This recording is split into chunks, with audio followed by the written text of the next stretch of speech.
ආයිබෝන් අදත් ඔයගොල්ලෝ සාදරයෙන් පිළිගන්නවා travel with chef YouTube channel එකට.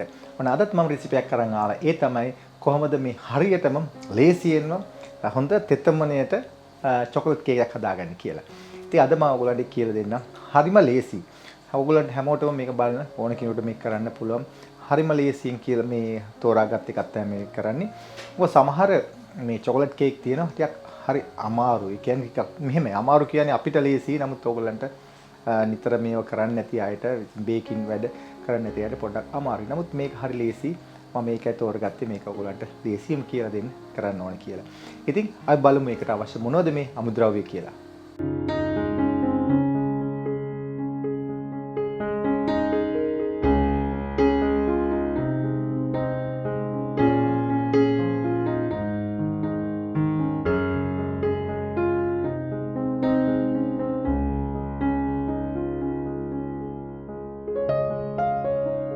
ඉතින් මෙන්න මේ කේක් එකෙත් මට ඔයගලන්ට පොඩ්ඩක් හැඳින්වීමක් කරන්න ඕනේ. මේකේ තියෙනවා වියලි අමුද්‍රව්‍ය වෙනම තියෙනවා, තෙත අමුද්‍රව්‍ය වෙනම තියෙනවා. ඒකට අපි ඒකෙදි කියනවා wet ingredient and dry ingredients කියලා.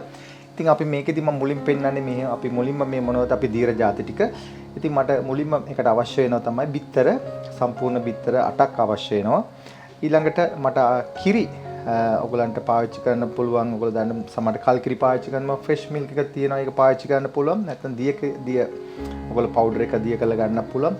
මෙතන තියෙනවා මිලිලීටර් 400ක ප්‍රමාණය කිරි තියෙනවා. ඊළඟට මට පොල් තෙල් හෝ ভেජිටබල් ඔයිල් ඔයගලන්ට තියෙනවා නම් ගන්න පුළුවන්. එතනින් මට මිලිලීටර් 200ක ප්‍රමාණයක් අවශ්‍ය වෙනවා මේ තෙල්. ඊළඟට මට වැනිලා අවශ්‍ය වෙනවා. මෙන්න මේ ටික තමයි අපිට wet ingredient හැටියට අපිට පාවිච්චි කරන්න තියෙන්නේ. ඒක මට වෙනම බෝල් එකකට දාගන්න වෙන මේ සියල්ලම එකම විදියට මම ඒක ඔයගොල්ලන්ට පෙන්නන්න කොහොමද කරන්නේ කියලා. ඊට පස්සේ අපි බලමු දැන් මේකට මේ dry ingredients ටික. ඉතින් ඒකෙදි අපිට කොකෝ පවුඩර් අවශ්‍ය වෙනවා. මෙතන තියෙනවා ග්‍රෑම් 60ක ප්‍රමාණයක්. ඊළඟට සීනි තියෙනවා 450ක ප්‍රමාණයක් මෙතන සීනි තියෙනවා. ඉතින් ඔයගලන්ට මේක වුන් කාස්ට් සුගර් ගන්න පුළුවන් නම් හොඳයි. කියන්නේ ගොඩාක් අර හීනිම සීනි එක ඒක වඩා හොඳයි.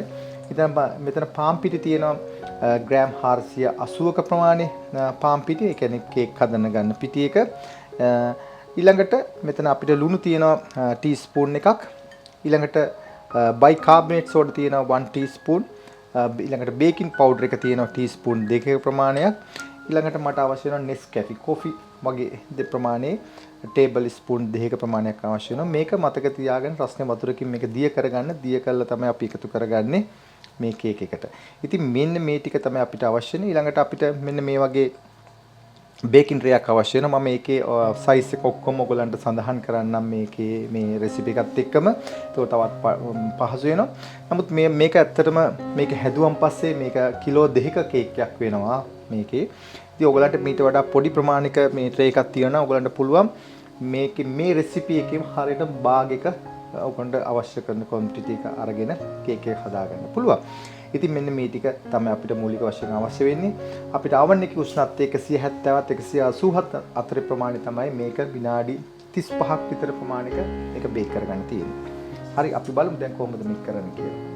ඉතින් අපි මුලින්ම බිත්තර ටික දාගන්නවා. ඊළඟට කිරි මේ ඔක්කොම එකට දාගන්න. බලන්න කොච්චර ලේසිද කියලා. ඊළඟට තෙල් ටික තෙල් දාති හොඳට බේරලා ගන්න ඔයගොල්ලෝගේ භාජනයේ තියෙන ප්‍රමාණ තෙල් ටික වෙන්න. ඊළඟට වෙනිලා පාවිච්චි කරනවා මේ විදිහට. ඒකල්ල මෙන්න මේ වගේ වයර් විස්ක් එකකින් මේක කලම් කරගන්න. ඔයාලට මෙහෙම එකක් නැත්තම් ඔයගන්න පුළුවන් බීටර් එකෙන් බීට් කරගන්නත් පුළුවන් මේ විදිහට. ඉතින් මේ කලම් කරන ගමන් මම එකතු කරනවා මේ සීනි ටික දැන්. කොට සීනි දැම්මන් පස්සේ අපිට බිත්තරෙත් හොඳට කලවම් වෙනවා. මම ඒක එහෙම කරගන්නේ. ඉතින් මේක හොඳට කලවම් කරගන්න මේ විදිහට. මේක ඕවර් කරන්න යන්න එපා. ඒ කියන්නේ වැඩිපුර ප්‍රමාණයක් මේක කර ඉන්න එපා. සීනි ටික දී වෙනකන් කරාම හොඳටම ඇති.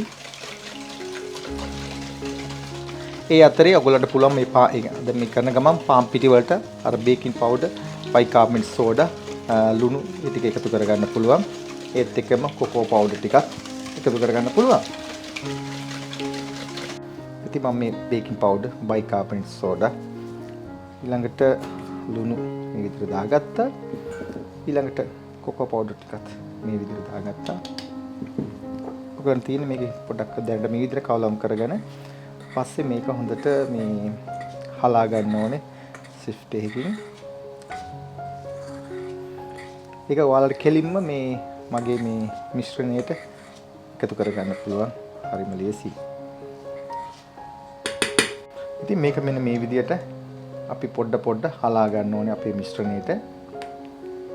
ඒ හලාගත්තේ ඒත් එක්කම කලවම් කරන්න ඔබ තනියම මේක කරනවා නම් මෙහෙම තමයි කරන්න වෙන්නේ. පොඩ එකතු කර මේක හොඳට මේ විදිහට කලවම් කරගන්න. ඒක හොඳට කලවම් වෙන්න ඕනේ. හේතුව මොකද නැත්තම් පිටි කැට තියෙන්න පුළුවන්. මේ නැත්තම් ඒක හරියට මික්ස් වෙලා නැති වෙන්න පුළුවන්. ඉතින් ඒක කේක් එකට බලපානවා. ඉතින් මේ ඔක්කොම මේ විදිහට හලා ගන්න ඔක්කොම. අදියරින් අදර එකතු කරගෙන තමයි වඩා සුදුසු වෙන්නේ.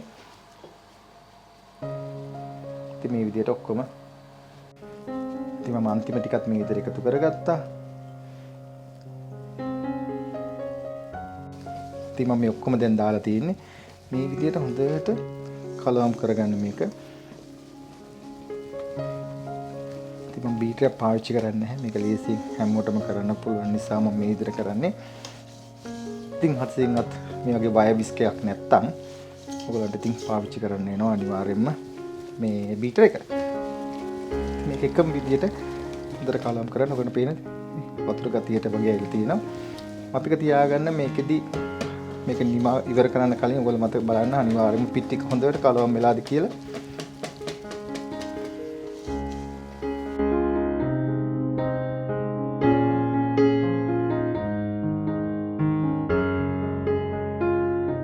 ඉතින් මම මේ වලට මේ හරියට මෙෂර්මන්ට් එක පෙන්නන්නේ මේක දෙපැත්ත මේක සමාන. මේක 9 මාරක් තියෙනවා අඟල් නම් සෙන්ටිමීටර් නම් 24ක ප්‍රමාණය.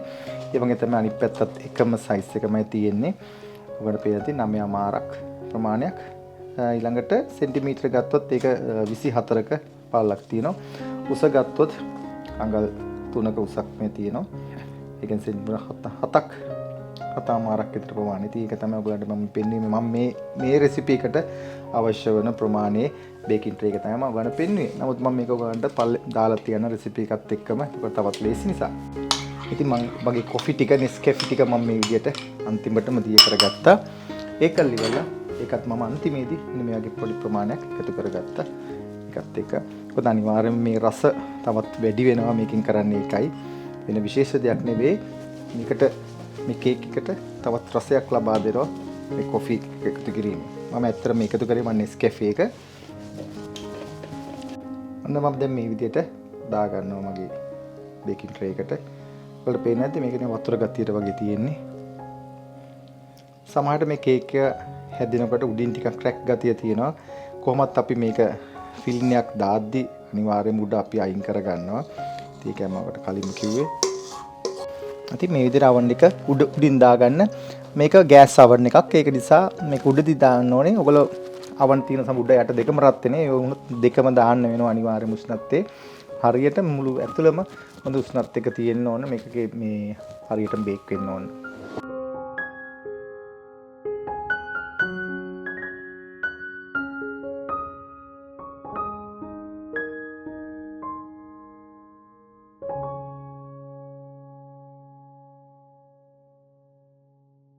ඉතින් මම මේ කේක් එක දැන් මේක 4කට මම කපාගත්තා. ඒ කියන්නේ ලේස් 4කට මම කපාගෙන තියෙනවා. දැන් මම මේකට කරන්නේ මේකට මේ ෆිල් කරන්න හදනවා. මම මේක හදාගන්නේ තිකන් ක්‍රීම් එකකින් තමයි මම මේක ෆිලින් එක හදන්නේ.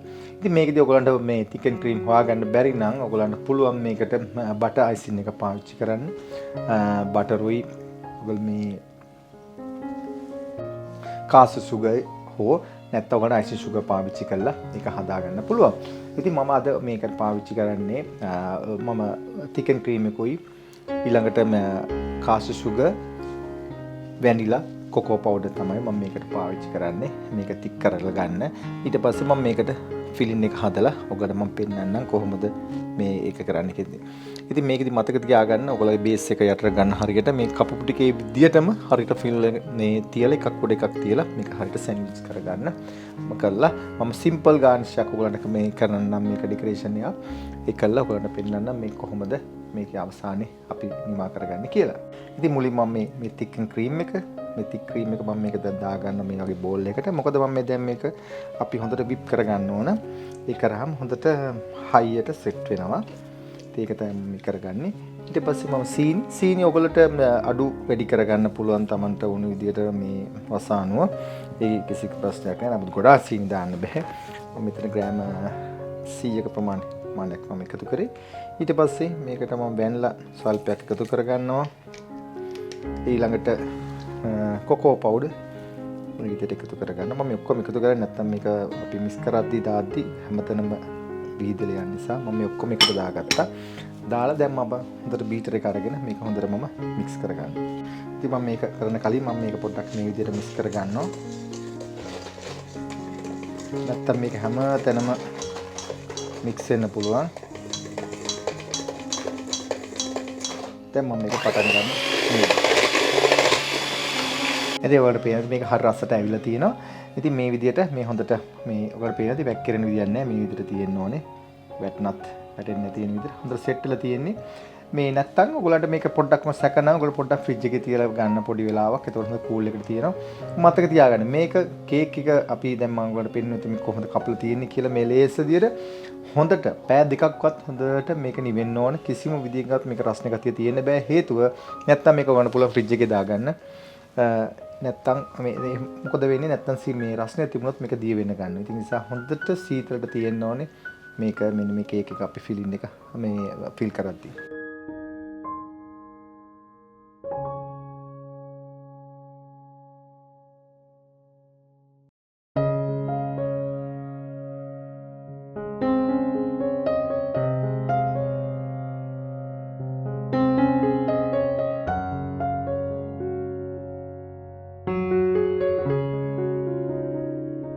මේ තමයි මම අද ඔයගලන්ට මේක මේ ලස්සනට වටේ ඩෙකොරේට් කරලා හදාගත්ත මේ හොඳ මොයිස්චර් චොකලට් කේක් එක.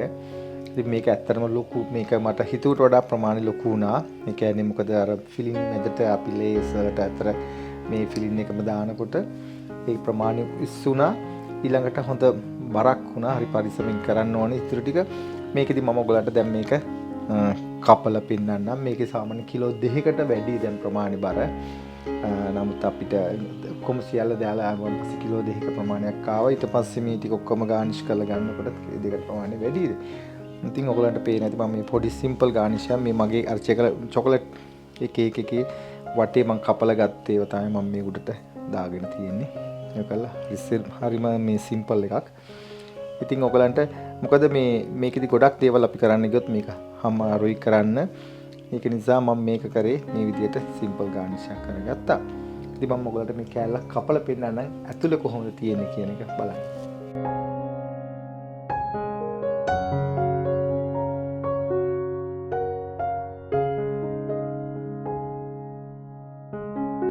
ඉතින් මම කපලා ඔයගලන්ට පෙන්නන්නේ මැද බානේ ලස්සන ඒ අපේ ලේස් ටිකේ විදිහටම තියෙනවා. ඒ වගේම තමයි කේක් එක ඇතුළෙත් ඒ කාර්යම තියෙනවා. මම හරි සොෆ්ට් ගතිය තියෙනවා මේක. ඉතින් හරිම රසයි කේක් එක. මොකද මම ඊට කලින් මේ කේක් හදලා තියෙන නිසා කියන්නේ. ඉතින් ඔයගොල්ලොත් මේ විදිහට try කරලා හදලා බලන්න මේ විදිහට විශේෂ අවස්ථාවකදී මේ විදිහට හදන්න පුළුවන්. ඉතින් මේක හරිම සිම්පල් මේ ඩෙකොරේෂන් එකක් කරලා තියෙන්නේ. ඉතින් මේකෙන් ලොකු දෙයක් ඔයගොල්ලන්ට පෙන්වන්න පුළුවන්. ඔන්න ඔයගොල්ලෝ බලාගත්ත මේ කේක් එක දැන් හදන විදිය ඔයගොල්ලොත් හදන්න. මේක අමාරු නෑ, හරිම ලේසි. මේ වගේ කේක් ඔයගොල්ලෝ හදන්න ඕනේ. නමුත් ඔයගොල්ලෝ දැක්කම පස්සේ විශාල වශයෙන් දැක්කම ටික අමාරු වගේ පේනකොට හරිම ලේසි කේක්. හැම වෙලාවෙම උත්සාහ ගන්න. මතක තියාගන්න මෙන්න මේ දේ. මොකද අපි ඇයල සුපවිදින් හැට අපි කරන්නේ අපි නිතර මේක කරන දේවල්. එතකොට ඔයගොල්ලෝ අලුතෙන් මේක කරනවා නම් සමහරලාට අත හරි හුරු නැතුව ඇති මේ වගේ වැඩවලට. නමුත් පළවෙනි වතාව හරියට ආවෙ නැතුන දෙවෙනි වතාව try කරන්න. ඉතින් මේ වගේ අපි දහස් වතාවක් අපි මේ දේවල් කරලා තියෙන නිසා තමයි අපි මේ විදිහට එකපාරට කරන්නේ. නමුත් මේක බලන් ඉන්න ආධුනිකයන් අයට තියෙන කීපාරක් මේක කරන්න බලන්න කරනකොට තමයි ඔයගලන්ට අතර මේ හරියටම හරියන්නේ. ඒ වගේම සමහර අය ඉන්න එකපාරෙම කරන අයත් ඉන්නවා. මොකද මට ගොඩක් සමහර අය මෙසේජ් එවන ඒ වගේ ඉතින් විවිධ විදියට මට හරියට ආවේ නැහැ කියලා ඉතින් එකපාරට ඒක කරන්න බෑ. නමුත් සමහර අය ඒ පළපුරුද්ද තියෙන අයට හරි ලේසියෙන් කරගන්න පුළුවන්. ඉතින් ඒ ගැනත් මම පොඩි දැනුවත් කිරීමක් කරා මේ වගේ කේක් කරද්දි. නමුත් මේක හරි ලේසි. මේක කේක් එක බහින්නේ නැහැ. හරි ඉක්මනින්ම ලේසියෙන්ම කරගන්න පුළුවන්. ඉතින් ඔයගොල්ලොත් මේක හදලා බලලා මටත් කමෙන්ට් එකක් දෙන්න කොහොමද කේක් එක හොඳට ආවේ කියලා. ඉතින් මේ මම හිතනවා අද වැඩසටහනේ ඔයගොල්ලෝ යමක් අධිගෙන ගන්න තියෙයි කියලා ඔයගොල්ලන්ට. ඉතින් නැවතත් මෙවැනිම අලුත්ම වීඩියෝ එකකින් හම්බ වෙනතුරු අදට ගිහින් එන්න ඔබට සුබ දවසක්. ආයුබෝවන්.